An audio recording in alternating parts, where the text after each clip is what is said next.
Like, subscribe and press the bell icon to get notified. Welcome to channel again. आपको पता है कि इस चैनल के अंदर आपको स्किल्स मिलती हैं। आज भी हम न्यू स्किल के साथ हमारे यहाँ पे मौजूद हैं।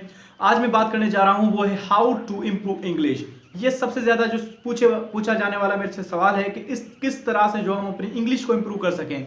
हम इंग्लिश पढ़ते बहुत हैं, लेकिन ट्राई भी करते हैं बहुत पढ़ने की, समझने की, लेकिन फिर भी हमारी इंग्लिश जो है उस तरह से इम्प्रूव नहीं होती जितनी हम चाहते हैं कि दूसरों की तरह बोलें, जो फॉरेन कंट्रीज वाले होते हैं उस तरह से बोलें और लिख भी सकें। तो कैसे इम्प्रूव करें? तो जिन लोगों को भाई ये प्रॉब्लम है, जिन लोगों ने सीख ली है लेकिन फिर भी वो नहीं बोल पाते, तो उनके लिए ये आज की वीडियो है। तो आज हम बात करेंगे इम्प्रूव कैसे की जाए इंग्लिश। ये उनके लिए है जो रिटन में भी लिखने भी चाहते हैं, जो सीएसएस का पेपर देना चाहते हैं। मीन्स आपको बताना चाहता हूँ कि ये इंग्लिश हम क्यों सीखते हैं। भाई हमारी नेटिव लैंग्वेज नहीं है, फिर भी हम इंग्लिश क्यों सीखते हैं? क्योंकि हमने इंटरनेशनल चीज़ें पढ़नी है, इंटरनेशनल बुक्स पढ़ने होते हैं, उससे हमें नॉलेज मिलती है। तो इसलिए, और हमारे जो सीएसएस के एग्जाम्स होते हैं, पीसीएस के एग्जाम्स होते हैं, वो इंग्लिश में लिए जाते हैं। तो इंग्लिश बहुत ही ज़रूरी है, इंतहाई ज़रूरी है। तो हमें इम्प्रूव करनी है इंग्लिश, इम्प्रूव करनी है इंग्लिश। तो उसके लिए क्या करना चाहिए? तो जब मैं इम्प्रूव करने की बात करता हूँ तो आपके जहन में क्या आता है कि आइडियाज़ मिलेंगे किस तरह से जो है हम इंग्लिश सीखें। अच्छा, इंग्लिश सीखें, यहाँ पे ये लफ्ज़ मैं आपको दोहराता हूँ। इंग्लिश सीखना क्या होता है? आप क्या बोलेंगे इंग्लिश सीखना क्या होता है? आपके पास जैसे ही ये सवाल आया होगा तो आपने आंसर दिया होगा कि इंग्लिश सीखना ग्रामर को कहते हैं, ग्रामर को सीखने को कहते हैं इंग्लिश। टेंसेस को सीख लिया तो इंग्लिश। कोई हमने बुक पढ़ ली, रेन एंड मार्टिन की पढ़ ली तो ये हो गई इंग्लिश। हमने मर्फी की बुक पढ़ ली तो ये हो गया इंग्लिश। भाईजान ये इंग्लिश नहीं होती। आई बात समझ में? इंग्लिश जो है ऐसी नहीं है कि जो आप बुक्स पढ़ लो, ग्रामर पढ़ लो और इंग्लिश आपकी हो गई। और यहाँ पे यही मसला आता है कि हम लोग जब भी इंग्लिश सीखने की बात करते हैं तो हमारे पास टेंसेस आ जाते हैं, हमारे पास जो नरेशन आ जाती है, हमारे पास जो है ग्रामर आ जाती है, हमारे पास पार्ट्स ऑफ स्पीच आ जाती है। तो हम इन चीज़ों पे ही गुम हो जाते हैं। तो हमारी इम्प्रूव कैसे होगी इंग्लिश? इंग्लिश देखिए एक लैंग्वेज है, और लैंग्वेज तक आप महदूद नहीं रखें। लैंग्वेज के पीछे उसकी ट्रेडिशन होती है, लैंग्वेज के पीछे उनकी जो है स्टोरीज होती हैं, लैंग्वेज के पीछे उनकी डेडिकेशंस होती हैं। वो सब चीज़ें जब स्पिरिट्स के साथ आप देखेंगे, पढ़ेंगे उनकी ही लैंग्वेज में, तो आपको वो चीज़ समझ में आएगी। देखिए हम जो है हमारी ट्रेडिशन दूसरी है। फॉर एग्जांपल उर्दू स्पीकर्स हैं या हम सिंधी स्पीकर्स हैं, तो हमारे पास जो ट्रेडिशन दूसरी है, तो उस तरह से जो लहजे होते हैं वो सारे डिफरेंट होंगे, एक्सेंट्स जो होते हैं वो भी डिफरेंट होंगे।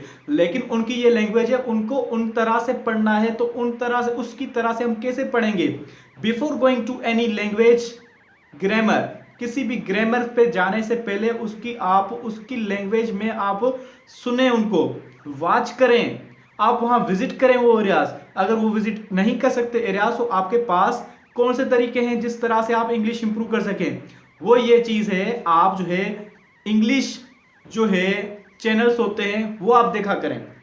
उसके बाद इंग्लिश वीडियोस होती हैं, आप प्लेस देखा करें, प्लेस शेक्सपियर के प्लेस, दूसरे जो भी राइटर्स हैं उनके प्लेस अभी तो यूट्यूब पे भी मौजूद है। आप सर्च करेंगे तो वहाँ पे इंग्लिश में आ जाएंगे पूरे। तो आप सुने, जब सुनेंगे, लिसनिंग करेंगे, तो आपके अंदर माइंड में सेट हो जाएगा किस तरह से जो है तलफ़ुज़ात जो है आपको बोलने हैं, एक्सेंट्स बोलने हैं, किस तरह से जो है आपको ग्रामर जो है यूज़ करनी है।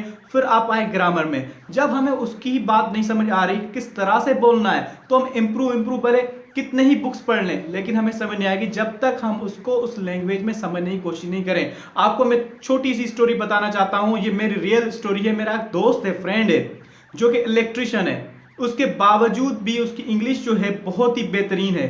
कैसे उसकी इंग्लिश बेहतरीन हुई? मैंने उससे पूछा तो उसने बताया कि जब इंग्लिश में कमेंट्रीज होती हैं किसी क्रिकेट वगैरह में, तो उसको मैं बहुत ही ध्यान से सुनता था, और जो बीबीसी न्यूज़ होती है उसको मैं ध्यान से सुनता था। उसकी वजह से मेरी इंग्लिश इंप्रूव हो गई है।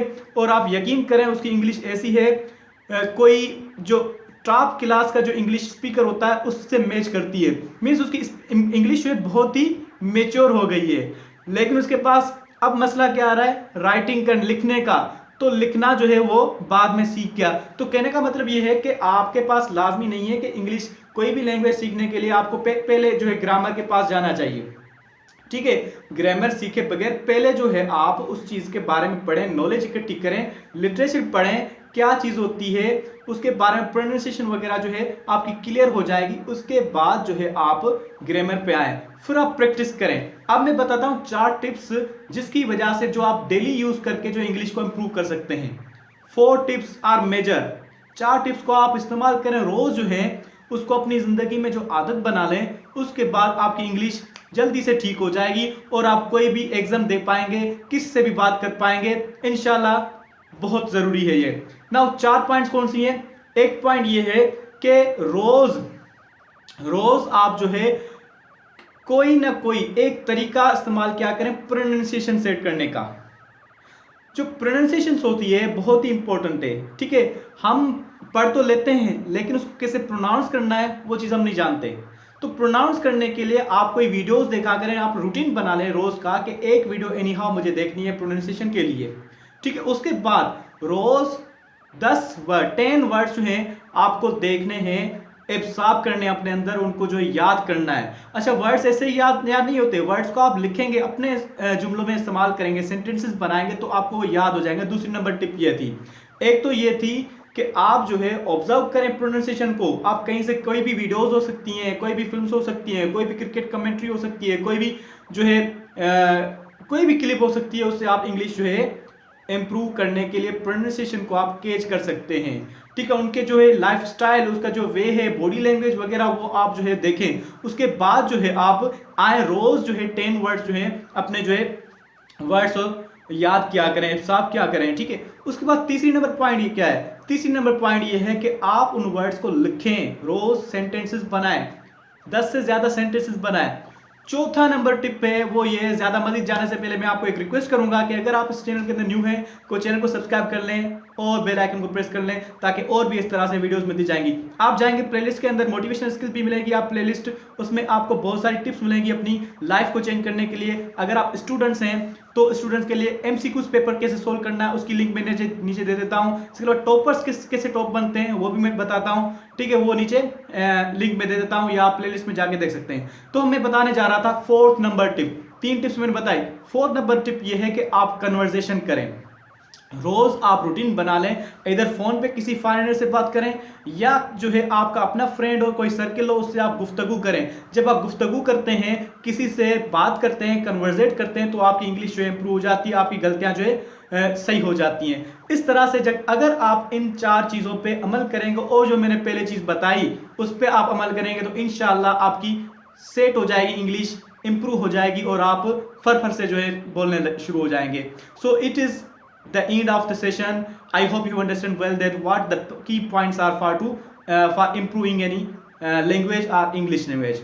I hope you have understand well. अगर आपको चैनल को पसंद आ गया हो, ये वीडियो पसंद आ गई तो लाइक जरूर करें, सब्सक्राइब करें, बेल आइकन को प्रेस करें और भी ऐसी वीडियोस देखते रहिए। बहुत बहुत शुक्रिया।